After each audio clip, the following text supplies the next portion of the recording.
This is the Edgefield Broadcast Network, bringing you the important news of the day. In Florida, where the right-wing Mums for Liberty group was born in response to COVID-19, school closures and mask mandates.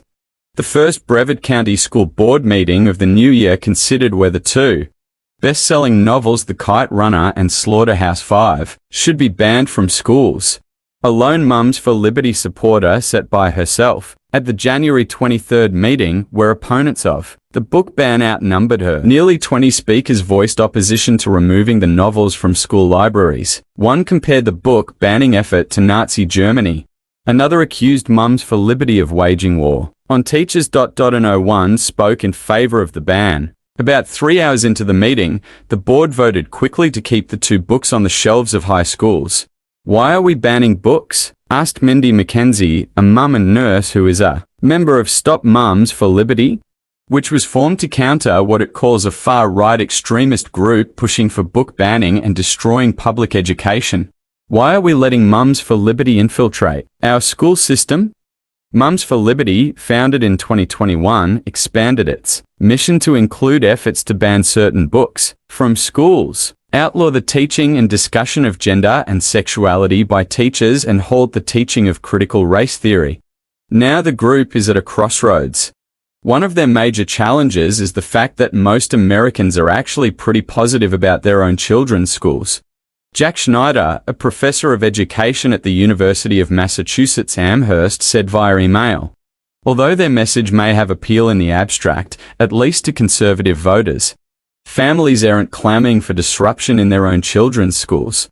After effectively channeling conservative anger over cultural issues into action on the ground, from supporting candidates in school board races to spearheading campaigns against teachers, administrators, and other political FOs, Mums for Liberty's burgeoning influence in Republican national politics may be faltering. Observers say a sex scandal involving the husband of Mums for Liberty CO, founder Bridget Ziegler, a Sarasota County School Board member, has not helped the group's cause. Ziegler has been on the forefront of the cultural battles GOP Florida Gov. Ron DeSantis has waged in the public schools. DeSantis named her to the board, now overseeing the Walt Disney Company's special tax district in Central Florida, amid his clash with the entertainment giant over a state law that restricted how sexual orientation and gender identity could be taught in the classroom. Ziegler remains on the school board despite calls for her to step down. "It seems to me a bit premature, or more than a bit premature, to write it off entirely," Glenn Altshuler, an American Studies professor at Cornell University, told CNN, referring to Mums for Liberty. "Will it have national prominence that resembles the prominence that it had early on in its founding? I think that's unlikely. Don't mess with America's mums." One of its founding members, Tina Descovich, a former Brevard County School Board member, became an outspoken critic of mask mandates during the pandemic. The group's popularity exploded as it accused public schools of indoctrinating children with a liberal learning agenda. Soon, the number of chapters and membership across the country began to take off. "To say it's waning, I think that's ridiculous," Descovich told CNN, referring to the organization's influence. "We are just doing the work that we're doing." Mums for Liberty bills itself as a protector of parental rights at all levels of government, an opponent of government overreach and intimidation, and a non-political grassroots organization. The Mums for Liberty Summit in Philadelphia last June was headlined by former President Donald Trump and other Republican White House hopefuls, in a sign of the group's growing influence in GOP politics, in school board races, PTA meetings, and town halls across the nation. "You have taught the radical left Marxists and communists a lesson they will never forget. Don't mess with America's mums," Trump told the summit. "You're the best thing that's ever happened to America." The summit also heard from DeSantis and former South Carolina Gov. Nikki Haley. "It's because they know that mums are passionate about these issues," Descovich said of the conservative politicians making the summit a mandatory stop on the GOP presidential primary campaign trail. Mums for Liberty has grown dramatically. It claims to have 130,000 members in 300 chapters across 48 states, according to the organization. In late 2021, months after it was founded, the group said it had 70,000 members in 167 chapters across more than 30 states. But its track record of supporting winning candidates in school board elections took a hit last year. In 2023, MOMS for Liberty said 43% of the 202 candidates they endorsed won their school board election, the organization said. In 2022, the group endorsed 500 candidates, with 55% winning their elections. This will be our third election cycle getting involved in school board races, Deskovich said. I'd say the first year was kind of happenstance. Still, the organization's pledge to shake up school boards across the nation has widely not materialized. If you go to their claims about wins, they are in districts that tilt very heavily toward a friendly constituency, Altshuler said. The mark of a movement, its success is when it begins to spread beyond that rather predictable constituency. And right now, they haven't done that. The group's unrelenting attacks against books that take on difficult issues. The rights of LGBTQ students and diversity initiatives have not translated into electoral success, according to observers. Sowing chaos is a lot easier than governing, Schneider said. It's one thing to smear teachers or to level outrageous claims about the curriculum. It's another thing entirely to convince local voters, people who have a stake in the schools actually functioning, that you have the good sense and the practical skills to oversee school district operations. State GOP circles reel from sex scandal.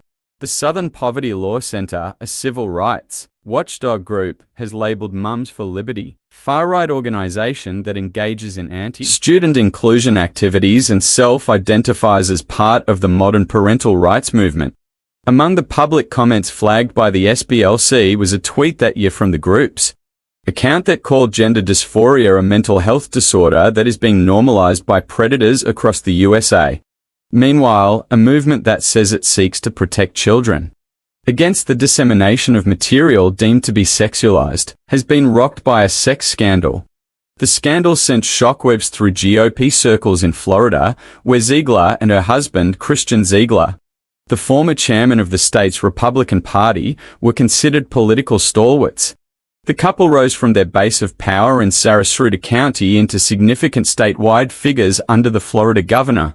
Christian Ziegler had been under investigation since October, after a woman accused him of raping her at her apartment after she cancelled a three-way sexual encounter with him and his wife.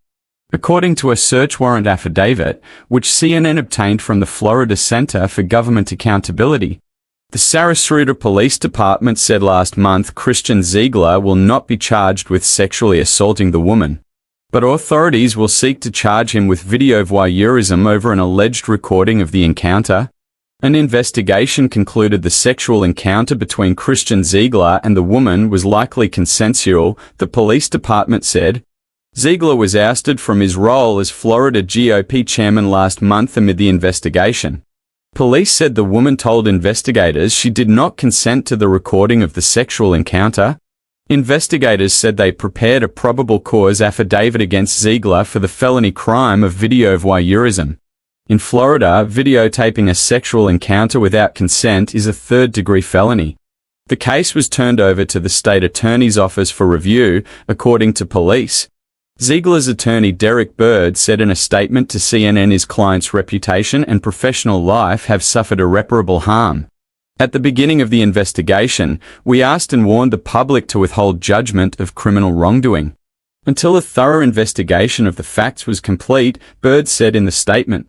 Sadly, many people and media outlets refused to give Mr.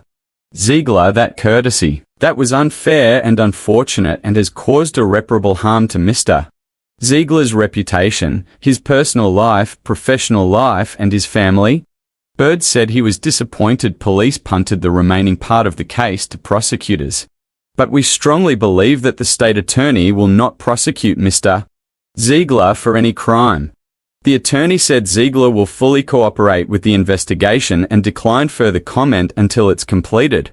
Ziegler told investigators the sexual encounter was consensual. According to an affidavit, Bridget Ziegler told detectives about an alleged previous three-way rendezvous with the woman who accused her husband of rape.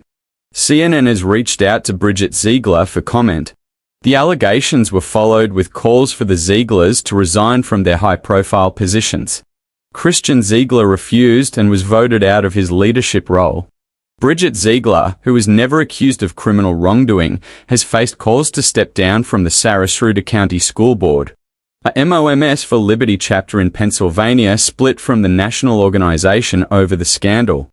According to Chair Clarissa Page, who said the group is now called the Northumberland County Academic Alliance.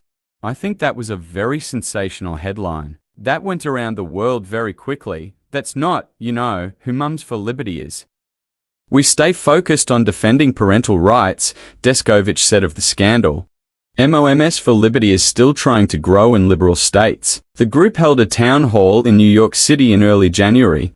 The event drew protests from parents, teachers, and members of the LGBTQ community. We've learned a lot the last 2 years, Descovich said. You've got to remember we've never done this before. Other than my school board campaign, I have never run a campaign. We've learned a ton, and I'm really excited to see what 2024 looks like.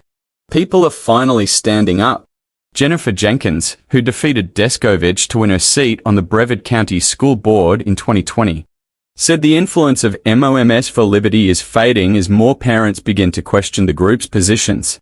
I think that things have gone too far, and people are finally standing up to say, this is my choice. These are my kids as well too. You don't get to make these decisions for us, Jenkins said. People are seeing, news cycle after news cycle, the hypocrisy of the things that they advocate for, and they say they stand, she said. At the first Brevard County School Board meeting of 2024, not one speaker defended a proposal to ban Kurt Vonnegut's classic Slaughterhouse. 5 were African-American author Cale Hosseini's The Kite Runner.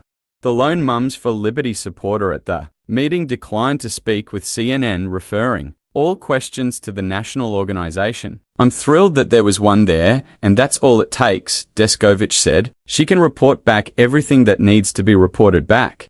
If she feels like she needs to sign up to speak, then she can sign up to speak and represent the whole chapter. One of the first speakers, R.I.S. Walter, a member of Brevard Democrats, praised The Kite Runner as a powerful, gut-wrenching, thought-provoking book. I also remember the backstory and the growth of the Taliban and its repressive autocracy in the name of religious nationalism, she said. It struck terror in my heart then, and it does again today with the rise of parental rights groups that want to limit what students learn.